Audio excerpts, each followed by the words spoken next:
it or not, I haven't been drinking. I drink a lot during my videos. I'm foul mouth. F you, motherfucker. Quack. Okay, moving right along, boys and girls. Howdy there, Marty here, aka I'm Murdoch, and we're back in this video with, yes, you guessed it, of course, another Halo figure review. Back from Wicked Cool Toys, we have the Spartan MK V B variant armor, and we're going to be taking a look at this one. It's the last one in Series 2, but fear not, ladies and gentlemen, I'll be doing a lot of Halo videos throughout 2021, leading up to Halo Infinite. I am super duper excited. I have merch. I'm looking at it right now. I literally have a pile of Halo stuff I haven't talked about yet on this channel, so make sure to hit the subscribe button so you don't miss out. I'll be doing a lot of videos. I'm super stoked. I'm totally revitalized on this channel, but I am rambling. We're here to talk about this Halo figure, but this is the last one in the set, and you'd think maybe you would save the worst for last, which, all right, admittedly, this is the one I was least excited about, but this figure does have some tricks up its sleeve, and obviously we're going to talk about that, because if we didn't, we wouldn't be doing our job, which is talking about little plastic men. So, before anything else, obviously, we are going to take a look at the box. We always do that. You know, I'm not overly excited about these boxes, but they're perfectly fine. They're clean, they're stackable, they're perfectly nice, but we rip them open and we free our figures and enjoy them. That's what we do. We're going to look at the front of the box. It's, you know, the exact same as all the other figures. You get, obviously, a figure. You get a bunch of hands. You get some accessories, gun, and the super duper exciting thing in this set, the energy sword. The side of the box, just like before, you get a little thumbnail there, whatever, no big deal. Back of the box, you get a really nice product shot there. This is probably the best product shot. You get Halo, you get the name, you get the accessories, you get the rest of the figures in the sets. There we go. Done talking about that. This side has embossed UNSC. Top says UNSC. Bottom says... and that's the box. So we already know this guy is a repaint from Series 1. The white figure with the silver visor versus this one is obviously green and gray and gunmetal-y colored with a gold visor. All right, initial look. It's good. Proportions are good. You know, sculpting's good. Molding's okay. The molding's not quite as nice on this figure as the Gunganir and like Jerome. Pretty darn good though. Just generic, you know, first look is really good. I really like the contrast of this sort of lighter gray and the green. I do think it looks nice. The dry brushing, it's a little better on this guy than my Gunganir. I'm sure it's going to be one of those things, like from figure to figure, it's going to be different. We're going to very quickly do our typical articulation thing. This is weird. Like, is this broken? It seems like a molding defect. Can you see that? Right there. That black spot. And that one. Right there.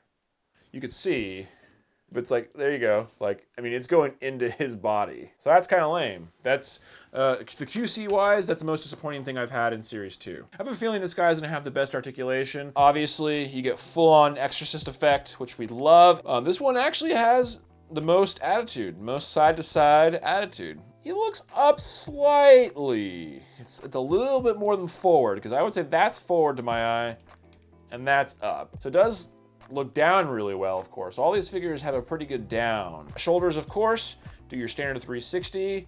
It does have a butterfly joint. It's more effective than Jerome and Emil. I don't know. Doesn't want to go back in.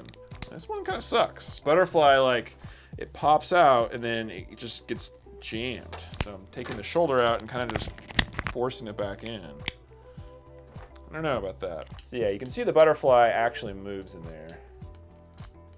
At the delt, we get the same 360 as all the figures, so that's great. I like that.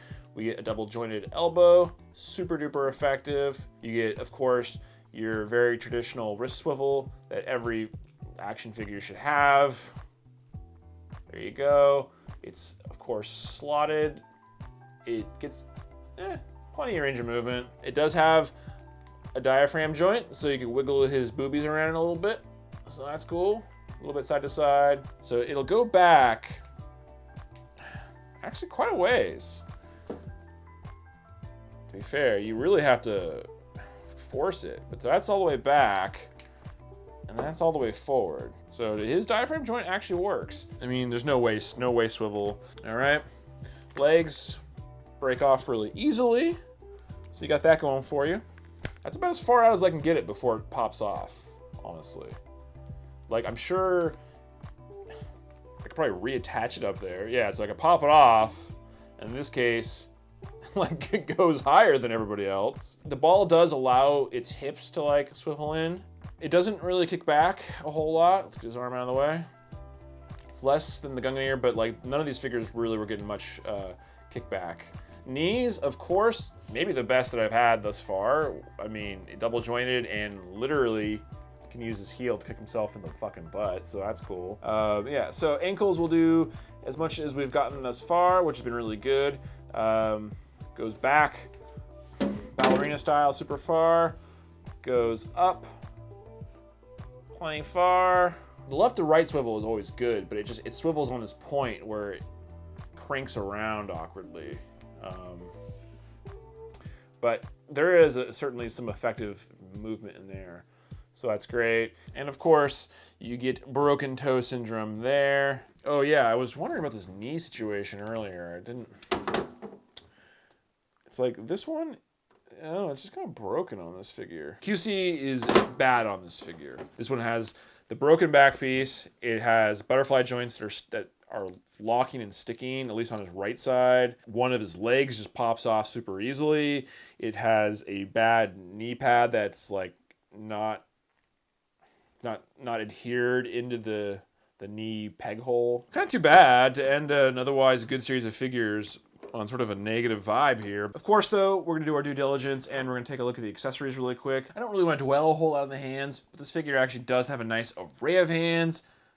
So we're going to talk about the hands. The figure comes packaged with his right hand is a really cool energy sword gripping hand, which we like. His left hand is more of a pointer gun grip hand, so you can actually kind of get the finger on the trigger, I would hope. Of course, 2 punching hands. It looks like all the other fist hands we've gotten, but a Spartan needs to be able to punch people. What looks to be a matching pointer gun grip trigger hand. We get a possibly used for saluting hand or a gesturing forward onward hand. Generic open hand, which I like. And we get a gun here. We get the disruptor. There you go. It's not bad. This particular gun doesn't wow me. You get 2 shades of gray. It's sort of this blue gray and then a light gray. This is actually the first gun that it really hit me. It would have been nice if the guns would have had a little bit of a wash to them. Finally, the star of the show, which is now upon closer inspection a little disappointing, is the energy sword. I mean, I love getting the energy sword. It looks all right. You get the nice silver on the handle, so that's cool. But being this soft plastic, and that's why I've complained about this in the other videos, is it warps. It's like very warpy, which is really too bad. I actually think the Hasbro ones come across better, which, you know, they actually did a pretty good job on the energy weapons for the Hasbro figures. Of course, as we always do, we're going to do some size comparisons, a little bit of a closer look, some final thoughts, and then we're going to end this video. Well, size comparison time, but as always, we're going to start him next to a ruler just to get an idea of his size. Like pretty much all the figures in the set, he stands around 7 inches tall, but just under in this case. If you collect toys, you'll probably have something that resembles something here. Now, normally this is a judgment-free zone, but I gotta judge the Mark V on the quality and the size of his sword. And here we have the Mark V lined up against a Series 1, and up against the same random Halo shit, just like last time. And all things being equal, although maybe it's not quite equal, we have to put him up against a bottle of beer for a sense of scale. The general look of this figure I do like. I like the color scheme. I really love that gold visor. It's sort of like a vac metal that you would see often on Transformers. It also happens to feature some of the better dry brushing, at least my version compared to some of the other figures in the set. So this one does, though, end up being a little bit of a mixed bag. I'm not sure where I fall on it. I think had it not had its QC issues, I'd have no problem recommending this figure for the price point.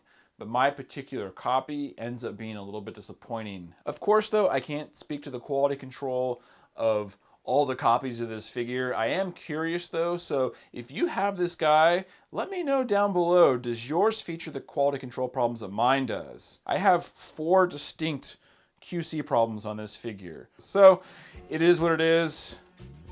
That's it, I guess. Well, that's pretty much going to do it for this one. I sure hope you enjoyed the video. I hope you enjoyed this entire look at Series 2 from Wicked Cool Toys / Jazwares.